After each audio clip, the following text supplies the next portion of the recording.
Hello, everybody. I'm John O'Loughlin.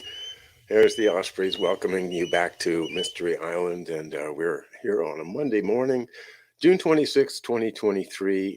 Glad to have you with us. If you're with us on our new Rumble channel, it's called McDuff Lives, all one word. And that's where I would really appreciate you joining if you haven't yet. We've got, about 340 some people, and we need to get to 1,000. So please do join there so that we can feel free to let go of YouTube whenever we need to. Right now, I am co-broadcasting on McDuff Lives 2 on YouTube, as well as on Facebook at McDuff Lives and on Twitter at my Latte Driver handle. So thanks for being with me wherever you are, and please feel free to participate in the chat at either of the locations. I will probably not be in the chat myself much this morning, except for to just say hello to everyone, and thank you very much for joining me.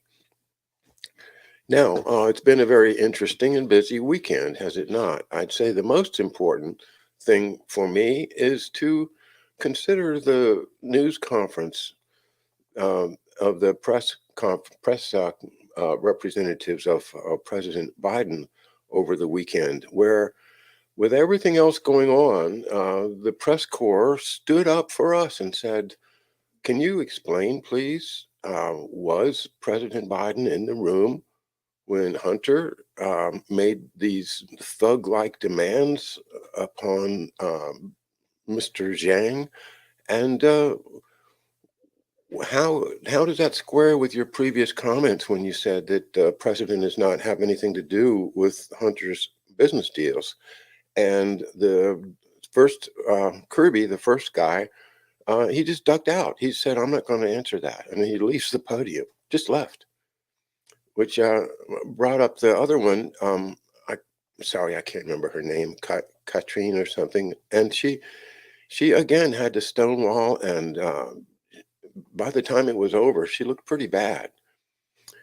Well, what does it tell you if the moguls of the press empire allow their correspondents to dig into the Hunter Biden story in a press conference in which the spokespeople are embarrassed and have to flee? What does that tell you? It's interesting, isn't it, that there are corporate media powers that are now considering maybe switching sides. That to me is the big story. The other story, of course, is what I think is a huge, amazing event. The either rebellion or fake rebellion of the Wagner group, the PMC Wagner. It's a private military corporation, and it's a mercenary army headed by Prigozhin. Prigozhin, as we know, has been an old friend of Vladimir Putin for a long, long time. And at the same time, we recognize that he has made quite a name for himself as a complainer, somebody that in the siege of Bakhmut, when they were trying to conquer the last few buildings, the last few blocks of that city, which was just this horrific battle, and thousands of guys died. As they're getting towards the end of it, Prigozhin starts blaming Putin and starts blaming the military commander, Shoigu, for him supposedly not having enough artillery shells. We don't have enough shells, and you got to send the shells right now, or else we're going to go home. and all the world is like, what? Wait a minute. How can he do that? He's supposed to be part of the Russian government's military, and yeah, it's a PMC, but come on, Russia's not going to let somebody just do that. Well, apparently, American press and American intelligence was gullible enough to allow that belief to exist. Okay, so then they conquered that city, that Bakhmut. It's now the Wagner PMC goes into their camps, and then over Friday night, Saturday, of this past weekend, they get up and start rolling on their own, and they're like, we're going to rebel. And so this whole column of, it's supposed to be like 50 kilometers long column of military vehicles, tanks, the whole thing, a whole army of something like 25 to 50,000. I'm a little not sure, but a very powerful force, the one that actually took Bakhmut away from the Ukrainian and NATO people. So a powerful, powerful force. And so they went to the city of Rostov, and they say they have conquered it. They took it over. And if you watch Patrick Lancaster, who reports from the battlefront in the wars over there, he was in Rostov on Don and was going around talking to people.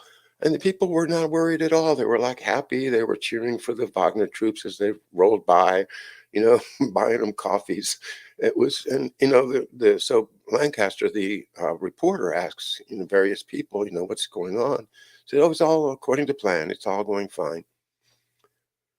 Well, sure enough, doesn't Prigozhin with his Wagner force goes up, drives up to Moscow. We're going to go to Moscow now. We're going to take Moscow. And there may have been some little battle up there on the way. Maybe not. They say some helicopters were shot down, but the proof is not really clear. And I don't know if anybody's going to really investigate it because it wasn't really ever a war. These are a military force, yes, but what they were doing was they called it a march for justice. And what does justice mean to a military man? It probably means money, right? And then somehow some money just appeared, courtesy of the Pentagon. I don't know if that has anything to do with how this got resolved or not, but suddenly there was $6.2 billion that hadn't been there before, and it's all dedicated to go, to the Ukraine. Well, I don't know how to trace money like that. It's interesting though, isn't it? Because then when he's halfway or a little bit more than halfway to Moscow, suddenly he says, well, you know what? We've settled everything and we're going back to our camps. But they didn't go back to the camps in the south where they had come from. Now they're going to go up north and they keep on going up towards Moscow, and then they go west to Belarus, which is directly north of Ukraine. And it's a great place to start if you're going to invade Ukraine from the north and take Kiev the way they did a year ago. Did Prigozhin and Putin plan the whole thing? Well, one thing that we know for sure is that the American intelligence, they did not get it right. There's no way they got it right. And American media didn't get it right. They were buying it, and the Ukrainians bought it apparently because they made some moves that indicated that they had bought into the rebellion story, tried to take advantage of the Russians while they're occupied with their own conflict, maybe launched some initiatives that they probably shouldn't have done and lost some people. Also, what was also going on, though, is more interesting than what happened in Ukraine was what was going on in Russia itself. And of course, I don't know what was going on in Russia itself. When I have questions about it, I ask Riley Wagaman, our great correspondent. Edward Slavsquad is his nom de plume, and he hasn't reported yet since the coup began, but I'm looking forward to see his take. Meanwhile, I've done a bunch of research myself, and I'm looking into a very interesting post by Alexander Dugin. Now, I need a second to call it up. I forgot to set it up for you, so hang on.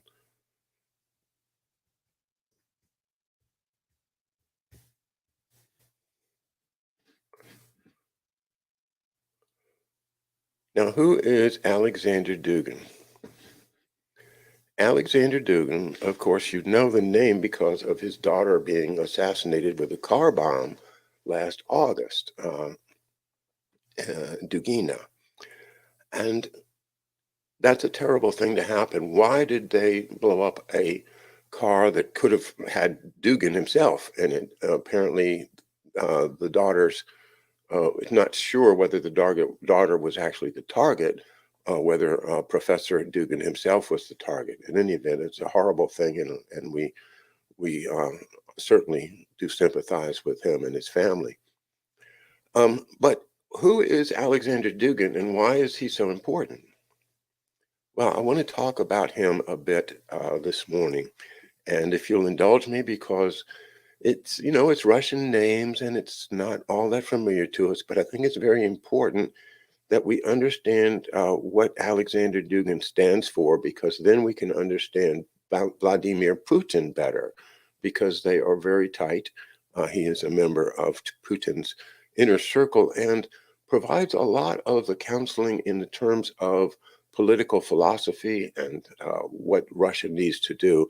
He was very pro the invasion of Ukraine, and he was very pro the Russian takeover of the Crimea, 10 years ago. So he's not afraid to use military power and to advise Putin to do so. Well, now I want to read his post here. Wait a minute, that's not it.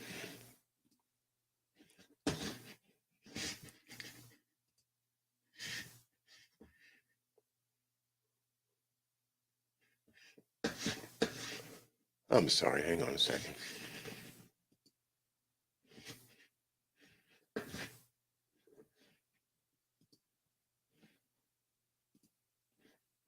Here we go.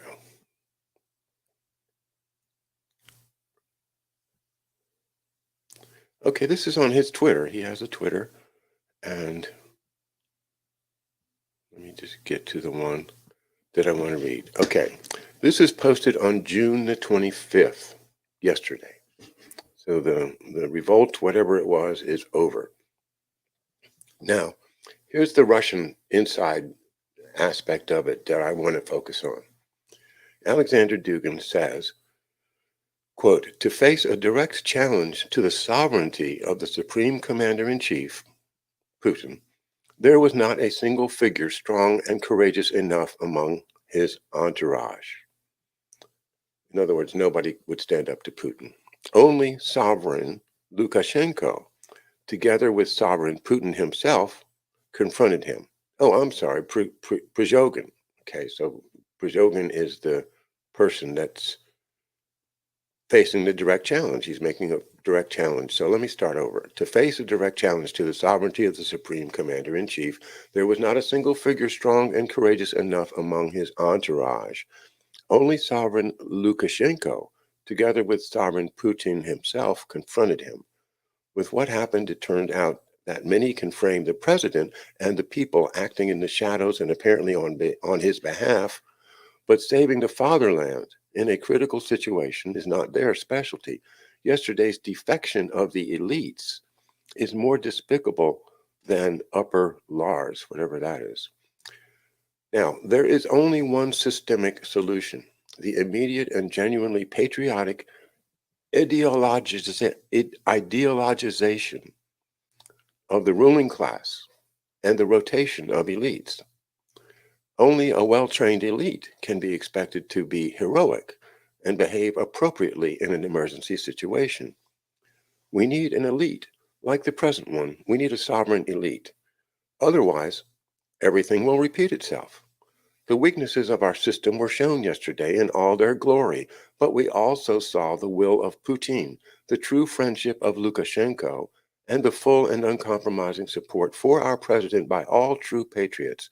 Many of them think like Prigozhin, but supported Putin in a critical situation, and that is worth a lot.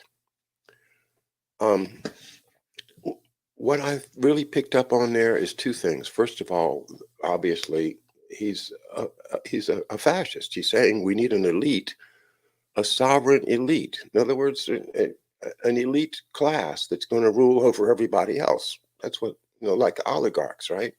Is that what we want? I don't know. I don't think Russia wants that really, but this is what Dugin is saying. He's a right winger, okay? Otherwise, everything will repeat itself, okay? You can't let the little people get in power, or it'll all just go to chaos.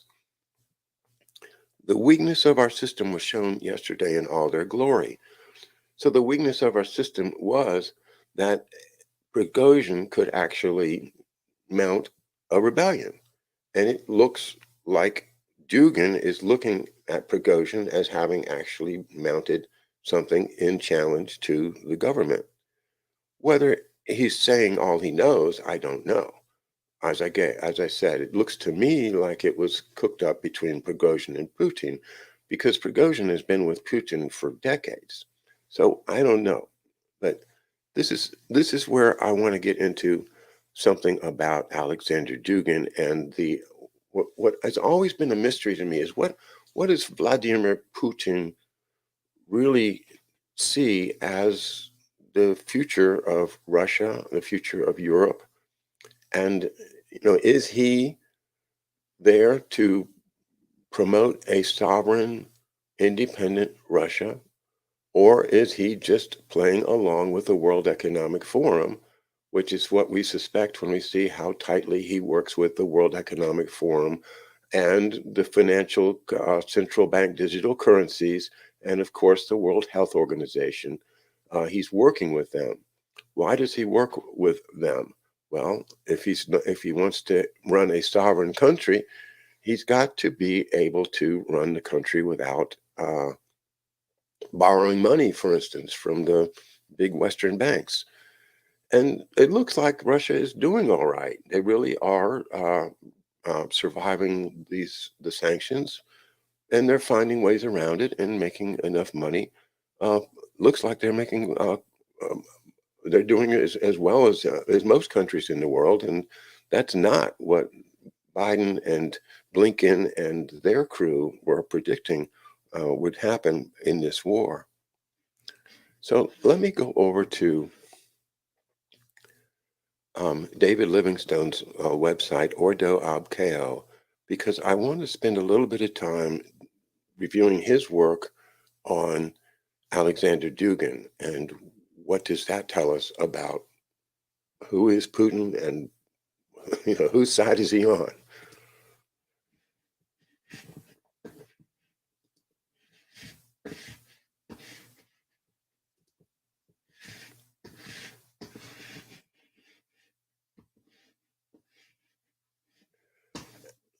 I'm going to share this screen because I want you to have the opportunity to read it later. Not that you can't look it up yourself, just go to ordoabko.ca, but I think it's also good to have some visual along with the show. So let's see, are we up? Yeah, Katehan.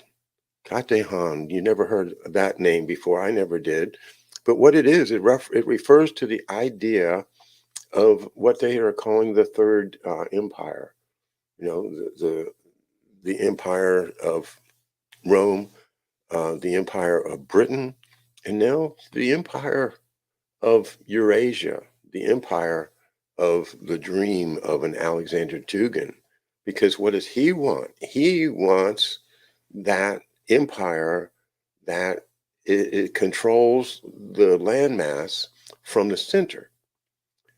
And now we look into this, what we've studied about Mackinder and the Mackinder idea of the central, the border, the central between Europe and Asia is the pivot of the world. And it is like the big landmass island in which it is the center. And if that center control is unified and powerful, then it's going to dominate the world. That is the Mackinder theory. That's a British guy, the 19th century guy, that basically the British foreign policy has followed it because they're not in the center. They're on an island off the side, and their power is completely from the sea. So you have this centuries long battle between the sea people and the land people. And Britain has always been the sea people. They got it from Venice, right? Venice to Amsterdam to London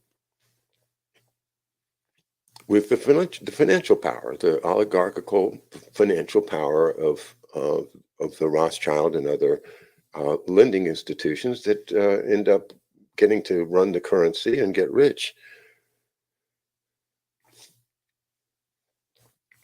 So the sea people are always going to be working to keep Eurasia from being united, because as Mackinder says, if you have a empire that is in the center that can say take the resources from the Siberia and ship them to Paris for finishing products, and then vice versa, they get the money out there and then they want to buy some stuff, and sooner or later, there's no need for Great Britain anymore, because you don't need ships. You don't need them to ship all that stuff all around the world. Just put it on a train and send it over rails, or just fly it there. But you don't have to deal, in other words, with the British Empire, the City of London, the British Navy, or any of their spy agencies, or all that's all gone if Alexander Dugin can get Vladimir Putin to create this empire that's based in the center.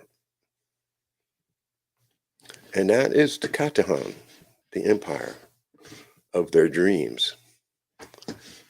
So again, with thanks to David Livingstone, I'm going to read some of his text here. Not all of it. I encourage you to do so, but I'm going to go over to the page and just read a little bit.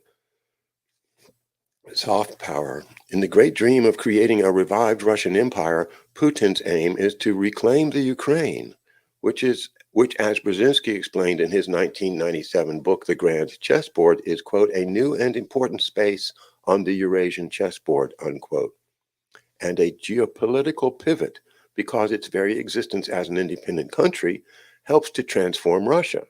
Without Ukraine, Russia ceases to be a Eurasian empire, unquote. That's Brzezinski, okay? Russia being a Eurasian empire, is that a good thing or a bad thing? Well, to the Brits, it's a bad thing, right?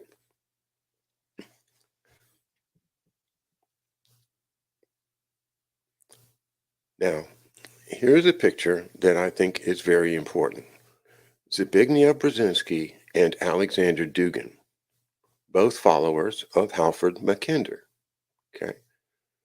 Brzezinski, Brzezinski is a Pole, right? Poland is part of this ideal central empire that they want, and so is Ukraine, okay?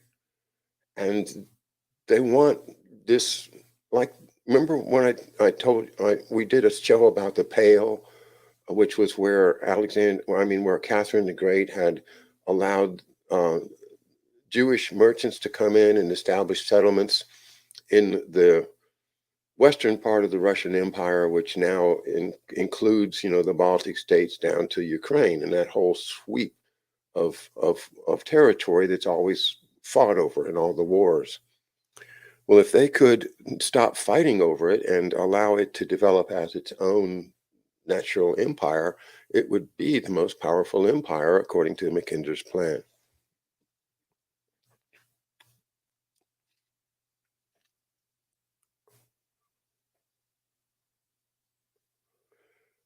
All right, I'm going to skip some of this. Excuse me for... I'm going to take it off while I find my place, because I know it's hard to follow that when somebody's scrolling.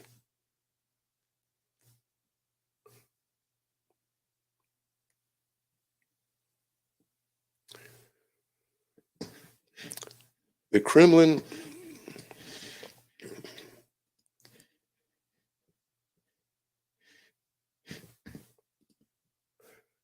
has come to recognize that U.S. foreign policy has made use of Western NGOs and social media attacks orchestrated from abroad under the pretext of supporting democracy, combating electoral fraud, or the corruption of the targeted regimes to catalyze uprisings, such as the color revolutions and the Arab Spring. The leading NGOs include the National Endowment for Democracy, the International Republican Institute, and Freedom House, which are largely supported by government funds and billionaire George Soros' Open Society foundations. Formerly the Open Society Institute, the OSF was founded in 1993 by Soros to financially support civil society groups around the world with a stated aim of advancing justice, education, public health, and independent media. In 1991, the Soros Foundation Budapest merged with the Fondation pour une entraide intellectuelle européenne, an affiliate of the CIA's Cold War Front, the Congress for Cultural Freedom. We've talked about that many times, the CIA's effort to sabotage culture in favor of the New World Order, or whatever you want to call it. Open Society Institute was created in the United States to support the Soros foundations in Central and Eastern Europe and the former Soviet Union. And they've been quite active, haven't they? Let me see what else I wanted to point out here. Putin argued that the U.S. instigated color revolutions in the former Soviet region, using grievances of people against their governments in order to impose their values that contradict local tradition and culture.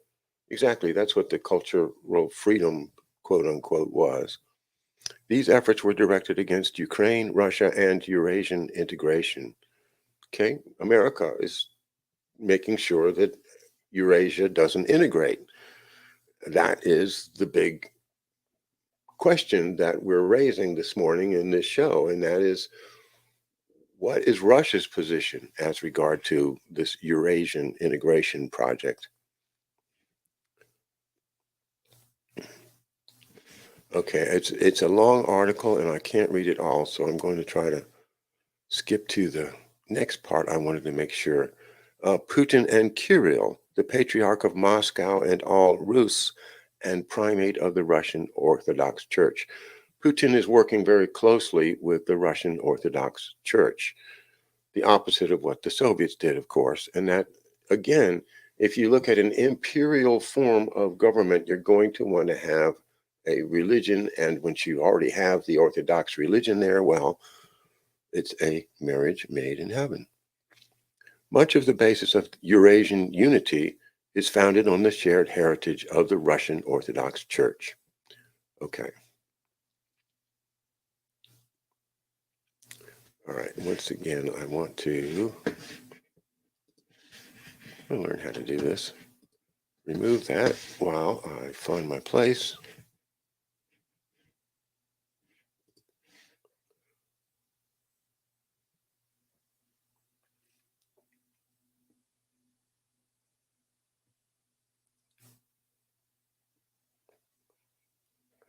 I'd love to read to you all of the account of the Maidan Revolution, which David Livingstone provides here.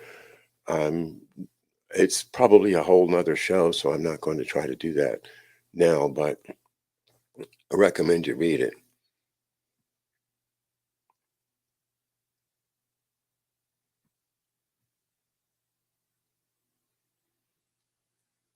Well, let's do this much anyway. Euromaidan. And I can finish this tomorrow. I don't have to get it all done today, because I'll be back here tomorrow at 11 with another Mindfield. So this is a big subject. Maybe it will take me 2 days.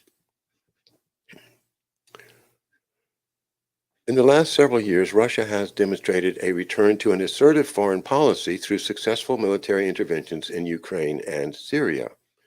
In the Kremlin, Dugin represents the war party, a division within the leadership over Ukraine. He considered the war between Russia and Ukraine to be inevitable and appealed for Putin to start military intervention in the eastern part of the country. Ukraine, as an independent state with certain territorial ambitions, he warns, represents an enormous danger for all of Eurasia, and without resolving the Ukrainian problem, it is in general senseless to speak about continental politics. And just make a comment. It's what I understand, that there's very vociferous arguments about how Ukraine came to be, and it came to be in a number of different time periods. But it's most likely the fact that it was created by British intelligence in the Palmerston era to start driving a wedge into Russia, because it doesn't matter if it's the Soviets or the Empire or Putin, Britain has an interest in keeping Russia weak.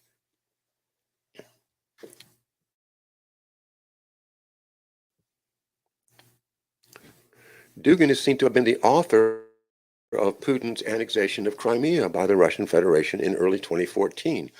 According to Yolanta Darzuska, the Crimean operation has served as an occasion for Russia to demonstrate to the entire world the capabilities and potential of information warfare. The annexation was Russia's response to the Euromaidan revolution, a wave of demonstrations and civil unrest in Ukraine, which began on the night of November 21st, 2013, in Kiev. The protests were sparked by the Ukrainian government's decision to suspend the signing of an association agreement with the EU, instead choosing closer ties to Russia and the Eurasian Economic Union. The Eurasian Economic Union. See? Get it?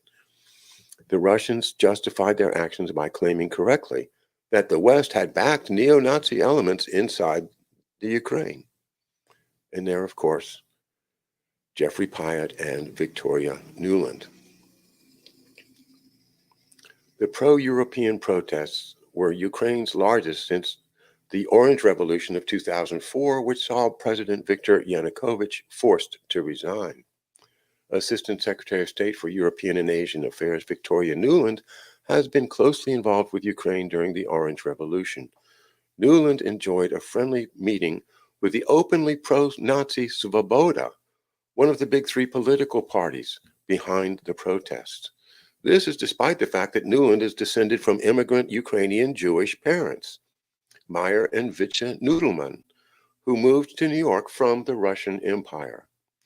Nuland started in the State Department in the last years of the Soviet Union and served as U.S. ambassador to NATO during George W. Bush's presidency and State Department spokeswoman for Hillary Clinton before becoming Assistant Secretary for Europe under Barack Obama. Nuland was known as one of the most hawkish members of Obama's team when it came to Russia. Nuland's husband is neoconservative Robert Kagan, who is often dubbed the most prominent representative of modern neoconservative thought on U.S. foreign policy. Kagan is co-founder of the neoconservative Project for New American Century, PNAC, a senior fellow at the Brookings Institution and a member of the CFR. Kagan was advisor to John McCain. All right.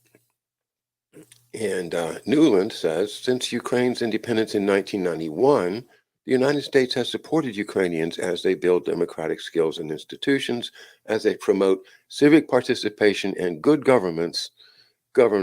We have invested over $5 billion to assist Ukraine in these and other goals, which will ensure a secure and prosperous and democratic Ukraine.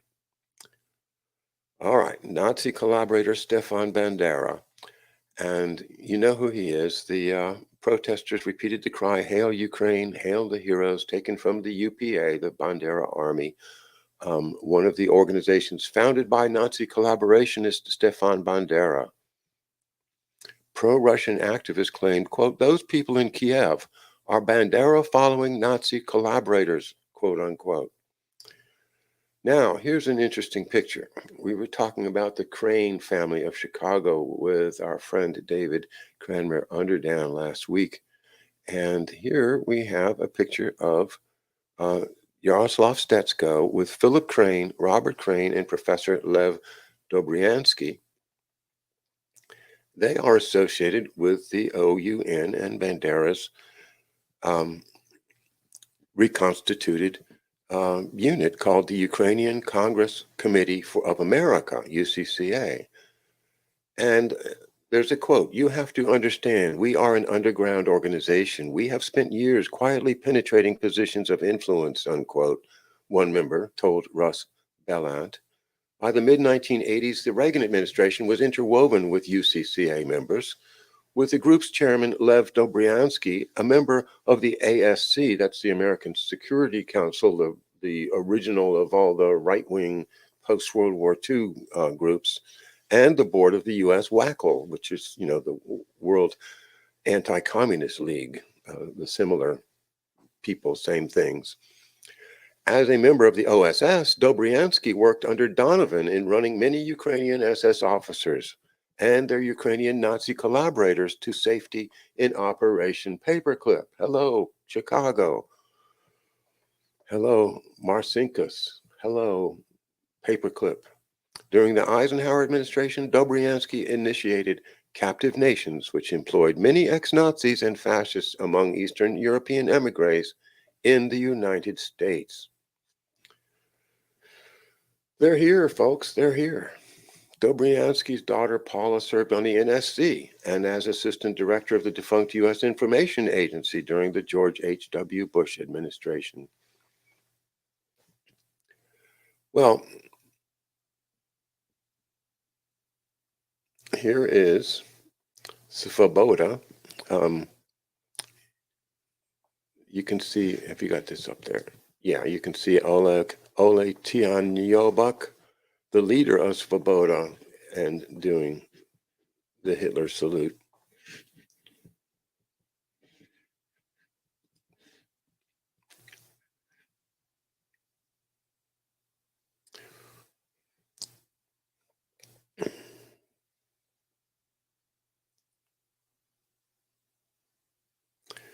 The Crimean crisis, and here's a picture of Dugin.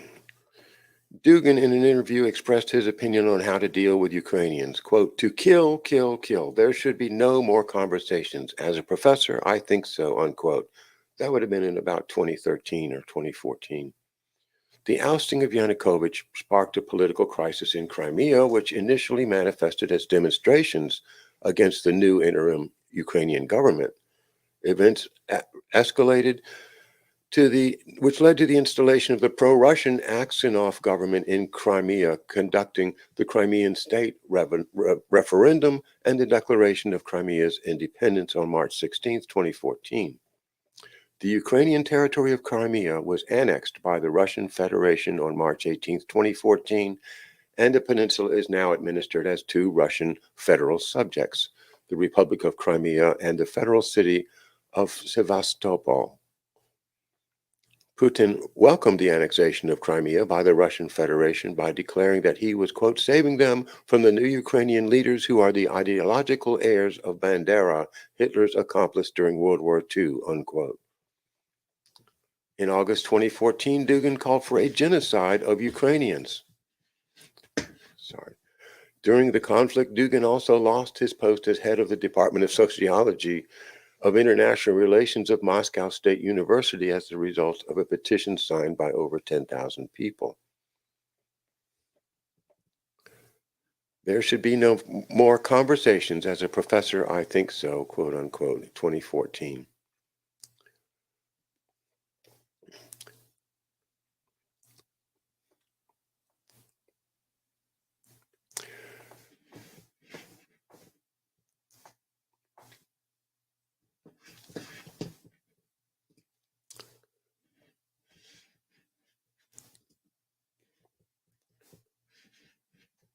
Now,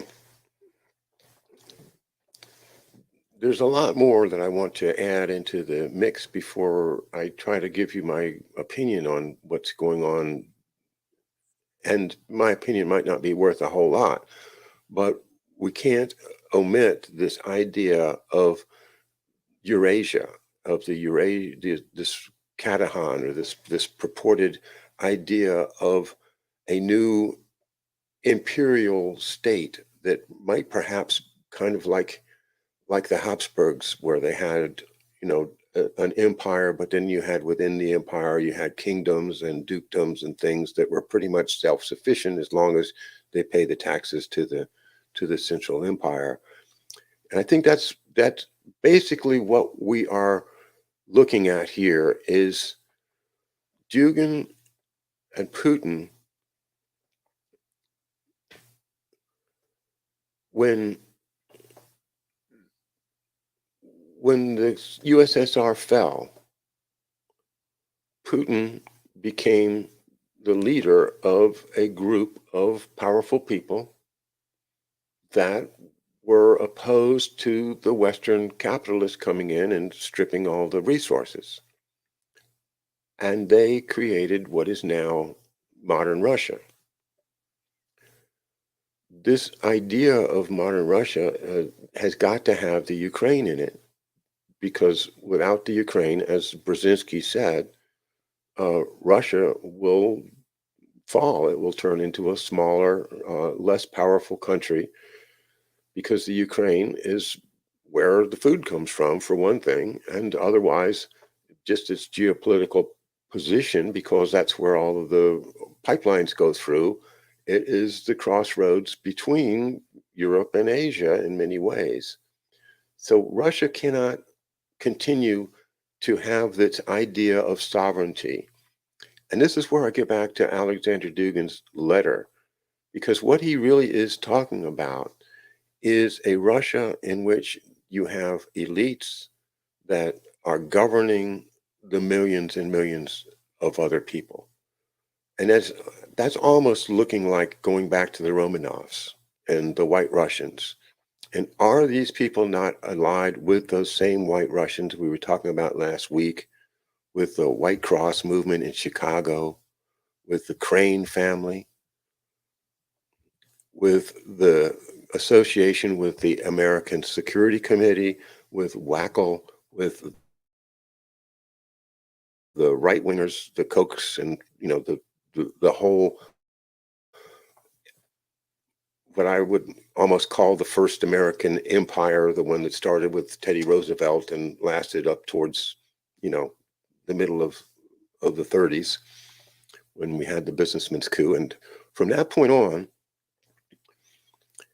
that East Coast Anglo-Saxon and California hegemony has been fighting against that first empire people, the ones that look to Douglas MacArthur as a savior.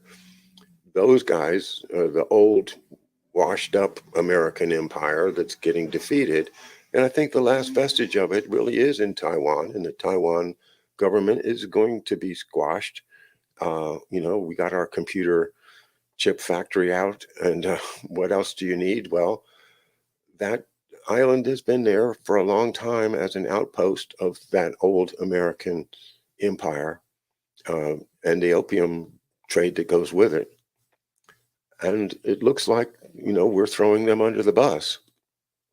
I don't think we're going to take on China to try to defeat the incredibly huge Chinese army. I mean, to get engaged in a land war in Asia would be the stupidest thing we could possibly do, according to said General Douglas MacArthur. And obviously he said that to President Kennedy, and Kennedy was right to try to get us out of there without getting into that huge, awful mess that came along with his assassination, and Lyndon Johnson and General Westmoreland and the Phoenix program and everything, all these other horrible, horrible things that have happened.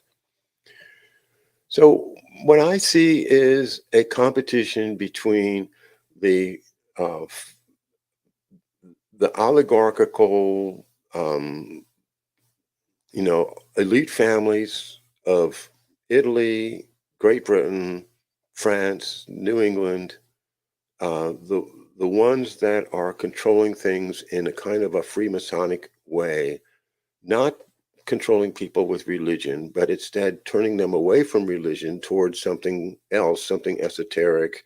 It doesn't have to be Satanism. It could just be, worshiping crystals, or, you know, uh, something, anything that's not leading you to a traditional relationship with God, or with a higher power, or with an internal conscience or an internal sense of morality that we try to instill in our children. They don't want that. They want these people to respond basically depending upon what's in it for you. Are you going to get some money? Are you going to get some food? Are you going to get some energy credits? And that's what's going to drive your life if they win with their New World Order ideas. So do we see opposing them? not a new rising of the common people for a brand new commitment to human rights, the Bill of Rights, dignity, human liberty. No, it's not us. We're not rising up against this Anglo-Saxon elite oligarchical empire. No, the people that are fighting it are the European empires, the ones that have still got that huge pile of money, the fundy, the old powers that put the Pope on his throne, the powers of the ancient papal states that basically owned the papacy. The rich families there that had all the riches from thousands of years of conquests. They didn't just give away their money during World War II. They still got it, and they preserved it somehow. And through this dream of a Central European empire, which involves the Habsburg heirs, the White Russians, the Polish aristocracy, you name it. This is the fight. It's between one imperial system and another imperial system.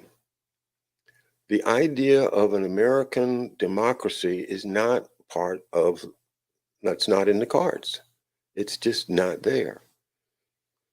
So, how can we say, I want Russia to win or I want Ukraine to win when neither one of them is going to be of help to us in this country where our government is